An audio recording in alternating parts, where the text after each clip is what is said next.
Hello team, welcome to another ATP Geopolitics video with myself, Jonathan MS Pitts. Ukraine War frontline update video, very late night one for the 13th of July 2024 going into the 14th of July. I've just got back from a Peaky Blinders party, 50th birthday party of a friend. That's why I'm all Peaky Blinded up to the max. And I sat down to do the frontline update. Thank you, JR, who's done the mapping. And it turns out that there's been an assassination attempt on Donald Trump. And it is a pretty horrific situation where it's got to the point with the fractious political landscape and the polarized discourse in the US that there's been an attempt on one of the runners for the president, an attempt on their life. It's not a good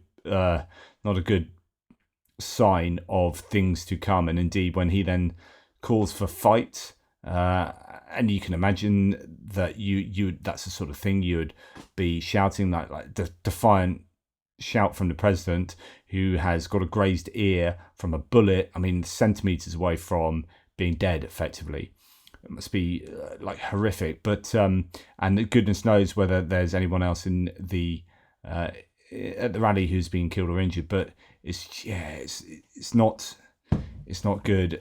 You're thinking, A, it's terrible that someone has attempted to kill him, to silence him, and B, this could be the start of some really further polarized, possibly even violent activity between people in America. There has to be a call for unity.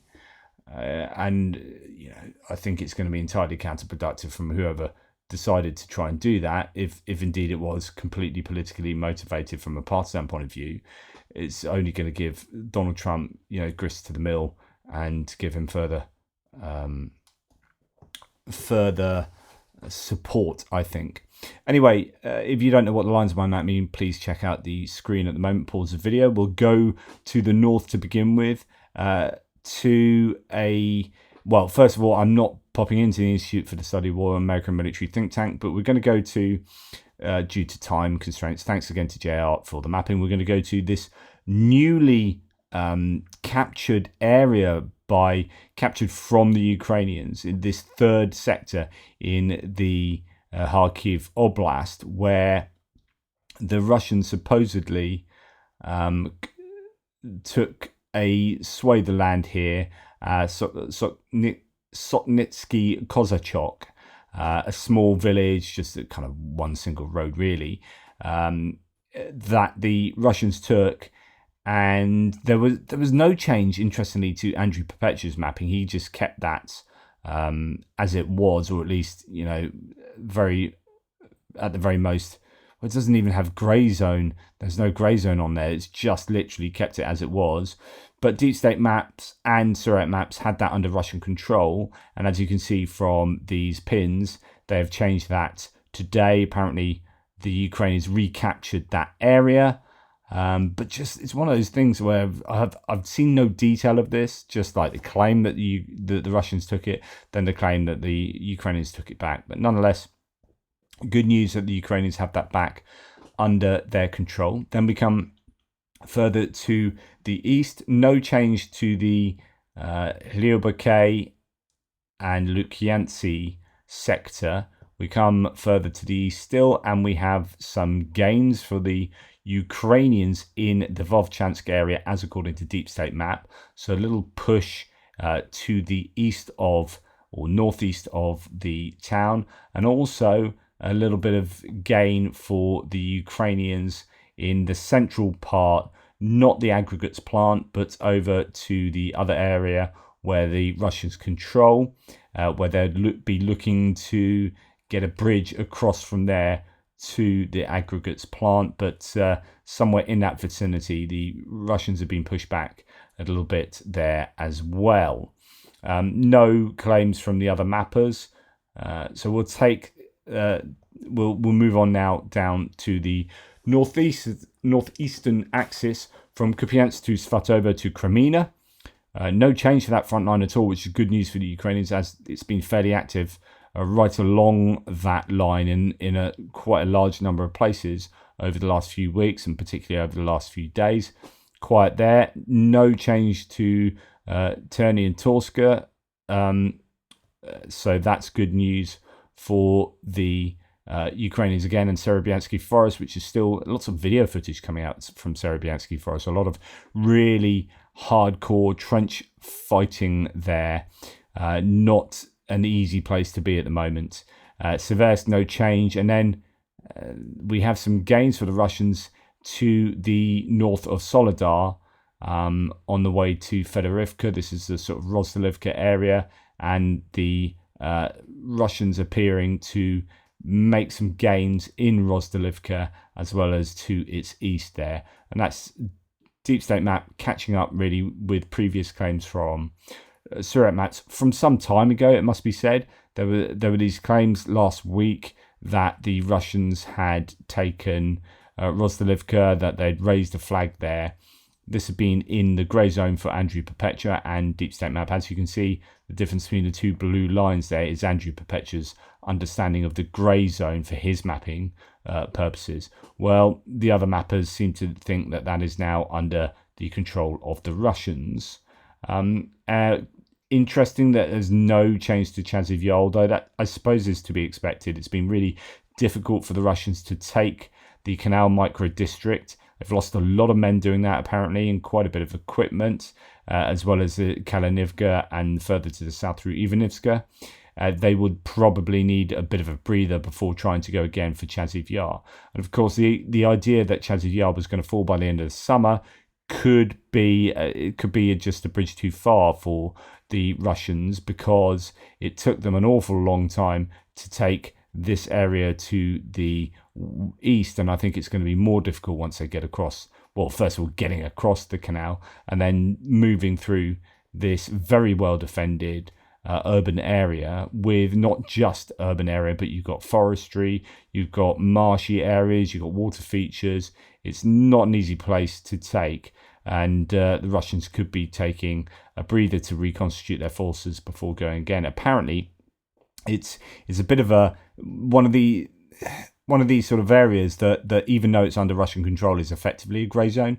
I think there's a lot of artillery from the Ukrainians, but actually mainly drones hammering the Russians here. And so, yes, they control it, but it's probably not easy for them. And that could be a way of the Ukrainians really keeping the Russians back. If they have that sort of drone asymmetry operating in the Chasiv Yar area, they can get the advantage here in the air. Then they can hem the Russians back and make it really difficult for them to mount these attacks across the canal. So drones could be a real key for the Ukrainians if they can use them really effectively. Right, we're going to come down further past Tourette's. Andrew Perpetua's live stream did a lot of talking about these two places. They seem to be, him and Gik, seem to be more confident that this area in Pivnichne here around Touretsk is stabilised, that this is less of a worry. But Andrew himself was particularly worried about this area. He's like, first of all, how have they taken so much land so quickly when there are layers of defences here? And I think, like I've been saying the last couple of days, it is probably symptomatic of the very thin defence that the Ukrainians have. I think the Russians have a thin offensive line. I don't think they've got an awful lot of strength in depth. But likewise, the Ukrainians have really spread thin. And maybe because this had been solid since 2014, they just weren't expecting the Russians to attack around here, and therefore had it only very lightly defended, and it could have been vulnerable to such an attack as has taken place. And as a result, you have the Russians making some fairly quick gains in that area. And this is New York is what Andrew Perpetua is worried about. He thinks that may come under a lot of further threat from the Russians, a lot of pressure. He said that New York is one of these places that the Russians really want to take, and it's because of the name. It almost feels to them, because it is named after New York in America, it feels to them like they're attacking America when they attack here. So they're absolutely hammering New York at the moment.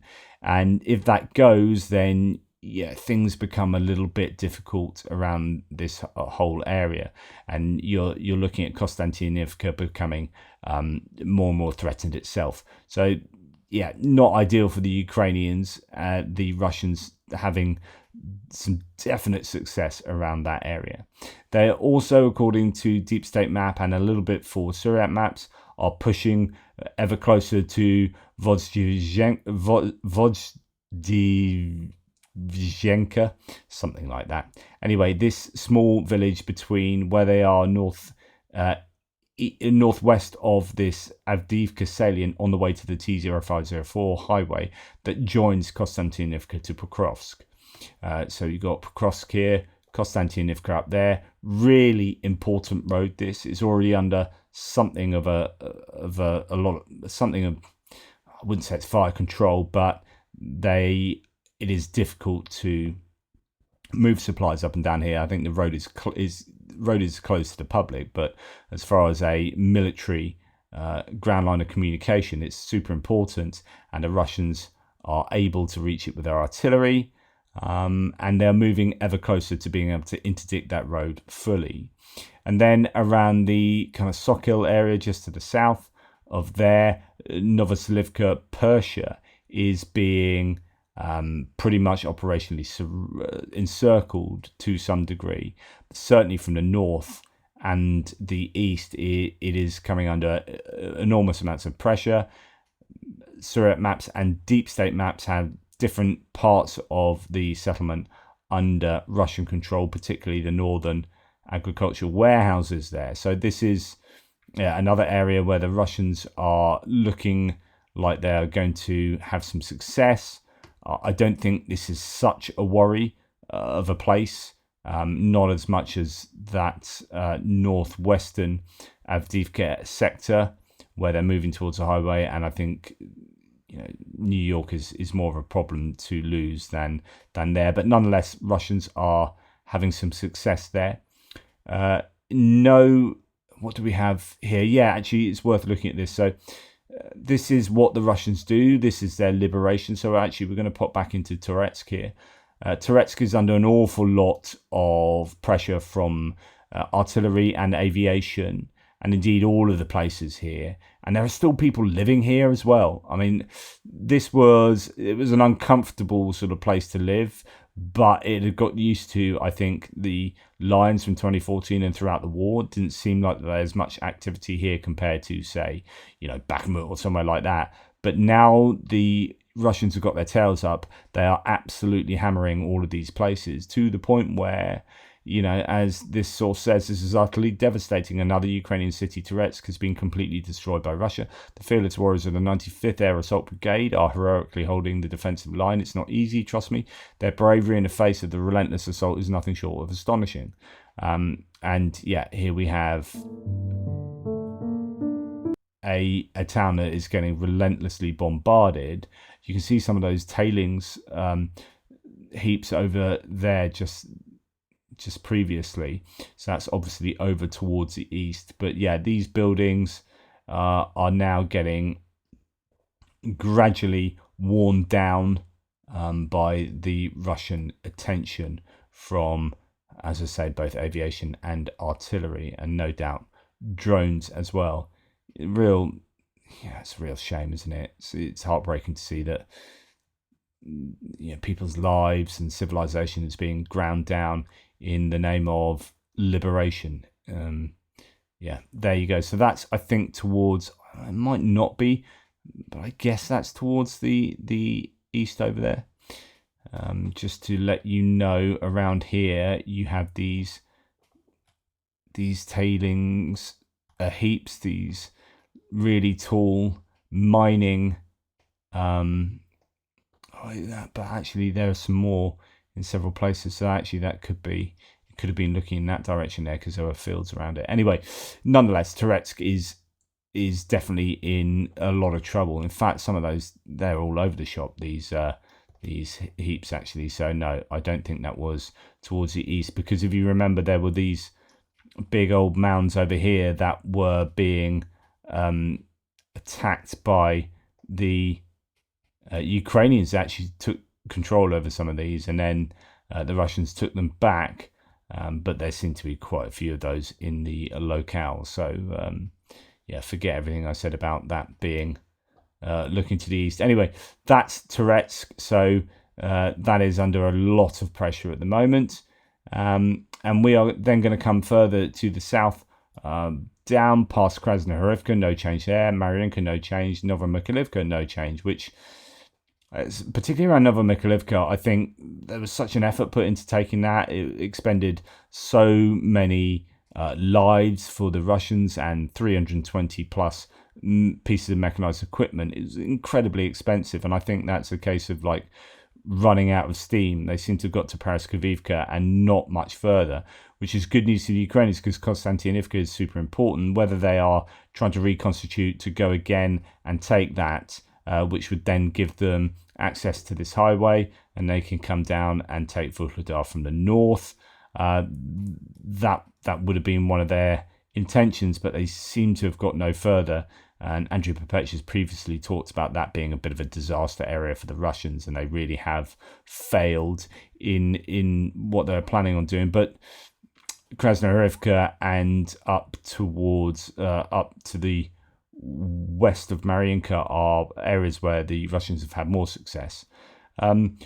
No other change to the front line apart from in Velika Novosilka, where I think I showed you the tweet for this, but hadn't changed it on the map. It came out just after the map was updated yesterday, but the Russians working themselves through Uruzhaini on this meandering river that goes towards Velika Novosilka. A little bit of success for the Russians there. No change for the rest of the front line. It is worth noting, though, that the Russians are continually hammering the hell out of all the settlements along the Dnipro River. They are, and it's pretty horrific. There are countless cases of Ukrainian civilians being hit, pretty much targeted, actually purposefully, in a number of the settlements along the river here, and it is not nice. It's really difficult for the people trying to cling on to regular, civilian existence along here, and it's so difficult, pretty horrible. There's also double tap strike on Kharkiv today as well. I don't know if it's Kharkiv city itself or whether it's in the oblast. So still a lot of attention being given by Russian aviation and artillery to the north as well. So that's the update for tonight. Hopefully that was of interest and informational, informative even. Please like, subscribe and share and do all those things that really help the channel. And otherwise, I will speak to you soon. Toodle pits.